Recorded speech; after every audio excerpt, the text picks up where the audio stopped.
दोनों श्रीकांत शिंदे का बयान तो हिंदी में था, लेकिन जो नीतीश राणे कह रहे थे वो ये कह रहे थे विश्व हिंदू परिषद और बजरंग दल के कार्यकर्ताओं को कि देखिए बाबरी मस्जिद को किस तरीके से कार सेवकों ने गिरा दिया, उस वक्त की राज्य सरकार ने जो किया था उसी तरीके से हम भी अपना काम करेंगे, आप अपना काम करते रहिए, एक दूसरे को पूछने की जरूरत नहीं है।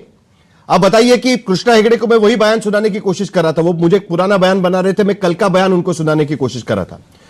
तो संगीत रागी और आशुतोष, आप दोनों इस बयान को किस तरीके से देखते हैं? शुरुआत करते हैं आशुतोष से, उसके बाद संगीत रागी भी बात करेंगे। देखिए साहिल, सबसे पहले तो मैं आपको बधाई देना चाहता हूं और आपको मैं कॉम्प्लीमेंट करना चाहता हूं कि आपने पूरे मामले को हिंदू मुसलमान के चश्मे से देखने की कोशिश नहीं की, और जिस तरीके से नागपुर के पुलिस कमिश्नर ने भी अपनी बातों को रखा वो भी बहुत कॉम्प्लीमेंट्री है। कॉम्प्लीमेंट उनको मिलना चाहिए क्योंकि उन्होंने भी इस पूरे मामले को हिंदू मुसलमान के चश्मे से देखने की कोशिश नहीं की। एक लॉ एंड ऑर्डर की प्रॉब्लम थी, उसको लॉ एंड ऑर्डर के प्रॉब्लम की नजर से देखा और उसको कैसे हैंडल करना है उसको भी देखा। जो तमाम तरीके की अफवाहें जो तमाम बड़े बड़े नेता फैलाने की कोशिश कर रहे हैं उसको एक तरीके से पुलिस कमिश्नर ने पूरी तरीके से खंडन कर दिया। अब उसके बाद जो बात अभी हो रही है, जो बातें नीतीश राणे ने कही हैं, मुझे तो बड़ी हैरानी है क्योंकि वहां पे मंत्री हैं। अगर मंत्री है तो उनको इस बात का अंदाजा होना चाहिए कि सुप्रीम कोर्ट ने जब बाबरी मस्जिद अयोध्या के मसले पर जब फैसला दिया था तो बाबरी मस्जिद के डिस्ट्रक्शन को उन्होंने क्रिमिनल एक्ट कहा था, वो एक आपराधिक कृत्य है। तो अब उसी आपराधिक कृत्य को करने के लिए लोगों को उकसाने का काम नीतीश राणे कर रहे हैं। तो या तो उनको सुप्रीम कोर्ट के आदेश की या फैसले की जानकारी नहीं है, या फिर वो जानबूझकर सुप्रीम कोर्ट के आदेश की अवहेलना कर रहे हैं और लोगों को भड़का रहे हैं। तो अगर वो एक आपराधिक कृत्य के लिए लोगों को भड़का रहे हैं तो ये स्वयं सिद्ध है, इसमें मुझे कहने की जरूरत नहीं और इसमें ना तो किसी और को समझने की जरूरत है। ये बहुत ही स्पष्ट है इस पूरे मसले में। देखिए ये पूरा मसला बहुत ही गंभीर है। गंभीर इसलिए 10 सेकंड और लूंगा। गंभीर इसलिए है, केंद्र के अंदर भारतीय जनता पार्टी की सरकार है, महाराष्ट्र के अंदर भारतीय जनता पार्टी की सरकार है, नागपुर में केंद्रीय मिनिस्टर नितिन गडकरी वहां से आते हैं, मुख्यमंत्री देवेंद्र फडणवीस नागपुर से आते हैं और उसके बाद ये घटना हो जाती है। इसमें मैं फिर कहना चाहता हूं नितिन गडकरी ने बहुत ही संयमित तरीके से अपनी बातों को रखा। मुझे लगता है कि इस देश को नितिन गडकरी जैसे नेताओं की ही जरूरत है, जो सब सारी समाज के लोगों से अपील कर रहे हैं, शांति की अपील कर रहे हैं। साहिल, जो लोग कहते थे, नीतीश राणे का बयान सुना है आपने जी? साहिल, जो लोग कहते थे कि इस देश के मुसलमानों का बर्बर मलेच्छ विधर्मियों से क्या लेना देना, वो तो आक्रांता थे। उनको आज ये पता लग गया कि इस आजाद मुल्क में भी भारत विभाजन के पश्चात भी मुसलमानों का एक बहुत बड़ा तबका औरंगजेब के लिए औरंगजेब के साथ अपनी अस्मिता को जोड़ता है।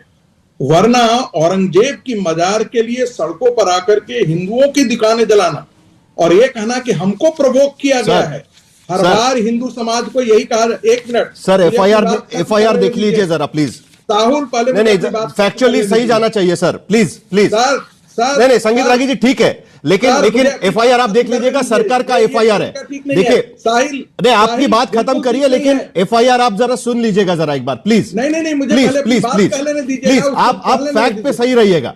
अरे करिए, लेकिन फैक्ट पे सही रहिएगा प्लीज। संगीत रागी, फैक्ट पर ही सही हूं। एक क्या लिखा है उसमें बता सकता हूं कि मजार के लिए भारत के अंदर विभाजन के पश्चात भी हजारों मुसलमान सड़कों पर आकर के आग जलाए और कहे कि वो चूंकि इसमें उत्तेजना थी इसलिए हमने प्रतिक्रिया की है। तो ये सोचने वाली चीज है, ये भारत के मुसलमानों की मानसिकता को बाहर निकाल रहा है।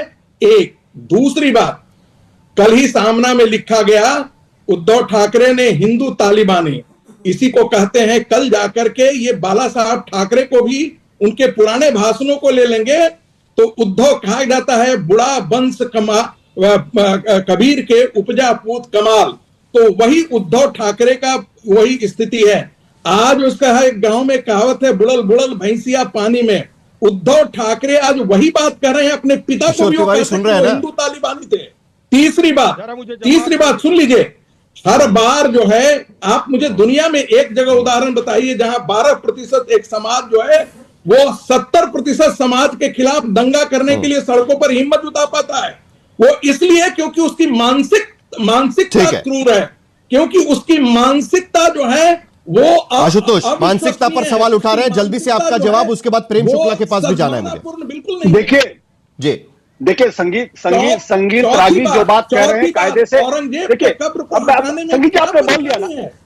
क्या आपने बोल परेशानी लिया है? ना, क्या आपने उससे बोल लिया ना, फैलती है? और यदि आपने बोल लिया ना, फैलती है तो क्या बोलिए आशुतोष, जल्दी बोलिए, ऐसे मत करिए। समय खत्म हो जाएगा, जल्दी। देखिए मैं फिर इस सवाल को दोहरा देता हूं, केंद्र के अंदर नरेंद्र मोदी की सरकार है, महाराष्ट्र के अंदर देवेंद्र फडणवीस की सरकार है, नागपुर से नितिन गडकरी आते हैं, नागपुर से ही देवेंद्र फडणवीस आते हैं, और उसके बावजूद भी आप सत्ता नहीं रोक पाते, यदि बात कर रहा है तो उसके बाद दंगा नहीं रोक पाते। इसका मतलब क्या है? कोई अधिकार हो जाता है कि वो दंगा कर दे? क्या ये वो दंगा कर दे क्या?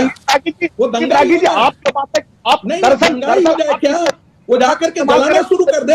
अरे आपने आपके कुकर ऐसे हैं कि जब आप चलिए प्रेम शुक्ला जी, आपने गोधरा में ट्रेन जलाई थी तब भी आपने हिंदुओं को कहा था कि वही दोषी है। देश का जिम्मेदार नागरिक हो, पत्रकारिता का दुष्कर्म है। प्रेम शुक्ला जी, आप जैसे पत्रकारों सवाल ये उठता है, कानून व्यवस्था का सवाल उठाया जा रहा है।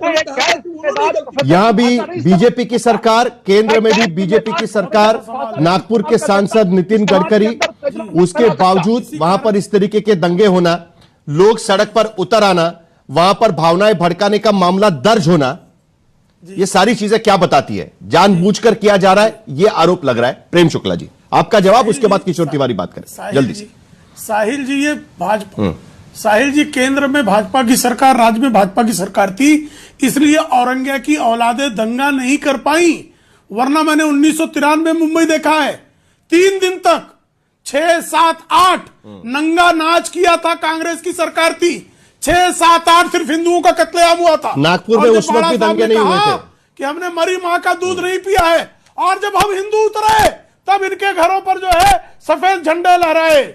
ये भाजपा की सरकार है कि औरंगजेब की औलादों को तत्काल रोक लिया गया, नहीं तो औरंगजेब की औलादें नागपुर में वही करती जो उन्होंने साबरमती एक्सप्रेस के साथ किया, जो उन्होंने मुंबई में 1993 में किया, जो उन्होंने मुजफ्फरनगर में किया, जो उन्होंने मेरठ में किया, जो उन्होंने कानपुर में किया। पूरे देश में दंगे ये शुरू करते हैं, और जब हिंदू खड़ा होता है तो ये फिर कायरों की तरह चिल्लाते हैं और रोते हैं। ये औरंगजेब की औलाद सरकार के वजह से रुक गए, बोल रहे हैं किशोर तिवारी। वो भाजपा की सरकार है, और भाजपा की सरकार औरंगजेब की औलादों को उनके कब्रों से निकालकर उनको। किशोर तिवारी जवाब दीजिए, चलिए। हाँ मैं बोल रहा हूँ साहिल, आप बोलिए बोलिए बोलिए, आप बोलिए, सुन रहे हो। आप तो बाला साहब ठाकरे को भी तालिबानी कर देंगे। आपकी तो अरे जरा मुझे बोलने दो, संगति का असर ये है। साहिल एक मिनट, किशोर तिवारी बोलिए, संगीत रागी एक मिनट रुकिए। किशोर तिवारी, सारे जवाब एक साथ। हाँ चलिए। हाँ एक बात मैं बताता हूँ, 130 साल में नागपुर में नहीं हुआ, सारा देश बाबरी मस्जिद ढली थी तब भी नहीं हुआ। अरे रुको तो सही, अरे इनको मेरे को रुको यार, मुझे बता रहा।